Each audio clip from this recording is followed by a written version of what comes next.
दर्शको नमस्कार, प्रवृत्त न्यूजमध्ये आपल्या सर्वांचं स्वागत आहे। आज महाराष्ट्राच्या विधानसभेचा निकाल लागलाय। महाराष्ट्राच्या विधानसभेचा निकाल पाहायला गेलं तर महायुतीला सरळ एक हाती कल हा या महाराष्ट्राने या ठिकाणी दिलाय। सोलापूर जिल्ह्याचा आपण या ठिकाणी निकाल पाहायला गेलं तर सोलापूर जिल्ह्यातील मतदारांनी 5 नवीन आमदारांना या ठिकाणी संधी दिली की जे पहिल्यांदा या ठिकाणी विधानसभेमध्ये जाणार आहेत। त्यामध्ये प्रामुख्याने नाव घेता येईल माढ्यामधून जे काही विठ्ठलचे चिरंजीव अभिजित पाटील हे निवडून लढवत होते, ते पहिल्यांदा या ठिकाणी आमदार झालेत।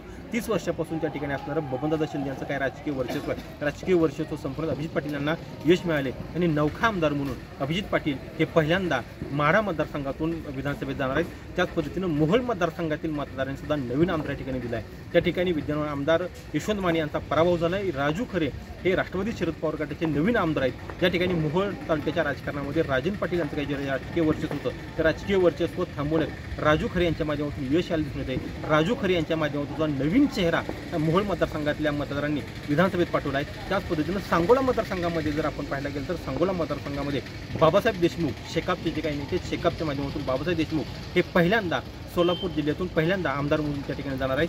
त्याच पद्धतीनं माळशिरसमधून सुद्धा उत्तम मंजानकर जे अनेक वर्षापासून राजकारणामध्ये सक्रिय होते, राजकीय संघर्ष त्यांचा होता, तर मोहिते पाटील यांच्या माध्यमातून जो जानकर आहे जानकरांचा विजय या ठिकाणी निश्चित झाला आहे। त्यामुळे उत्तम जानकर सुद्धा हे पहिल्यांदा माळशिरसमधून विधानसभेत जाणार। त्याच पद्धतीनं सोलापूर शहर मध्यमधून भाजपनं ही पहिल्यांदा जागा जिंकली आहे। त्यामधून देवेंद्र कोटे जे आहेत ते देवेंद्र कोटे हे पहिल्यांदा आमदार म्हणून या ठिकाणी सोलापूर जिल्ह्यातून विधानसभेमध्ये जाणार आहेत। ह्या 5 जागांचा कल आहे। पंढरपूर मंगळवेढ्याचा जागेचा सस्पेन्स आहे, तो सकाळपासून या ठिकाणी कायम आहे। साधारण 21 फेऱ्या झाली, त्यामुळे 4 फेऱ्या त्या ठिकाणी बाकी आहेत। त्या 4 फेऱ्यामध्ये जर काही कमी जास्त झालं तर एखादा आमदार नवीन म्हणजे त्या ठिकाणी जर भालके निश्चित निवड झाली तर मात्र भालके नवीन आमदार म्हणून त्या ठिकाणी जातील। मात्र जर अवतडचा निश्चित झाला तर अवतडीची ही दुसरी टर्म त्या ठिकाणी निश्चित आहे। तुर्तास तरी आताच्या अपडेटनुसार सोलापूर जिल्ह्यानं 5 नवीन आमदारांना विधानसभेत पाठवण्याची या ठिकाणी पाठवले आणि 5 नवीन आमदारांना या ठिकाणी विधानसभेत बसण्याची संधी सोलापूर जिल्ह्याच्या मतदारांनी या ठिकाणी दिलेली आहे।